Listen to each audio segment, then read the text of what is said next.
एक गांव में एक प्यारा सा कुत्ता रहता था। उसके खेत में एक तरबूज की बेल लगी हुई थी।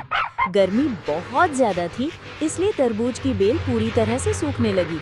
कुत्ता सोचने लगा, अगर मैंने इसे पानी नहीं दिया तो मेरे मीठे तरबूज कभी नहीं उगेंगे। वो तुरंत बाल्टी में पानी लेकर बेल को पानी देने लगा। धीरे धीरे बेल हरी होने लगी और कुत्ता खुशी से पूंछ हिलाने लगा। लेकिन तभी कुत्ते को याद आया, अगर सब लोग इस कहानी को देख रहे हैं तो उन्हें भी पता चलना चाहिए। वो जोर जोर से दौड़कर रन लगाने लगा और कहने लगा, दोस्तों, अगर आपको मेरी बेल बचाने की मेहनत अच्छी लगी तो लाइक करो, सब्सक्राइब करो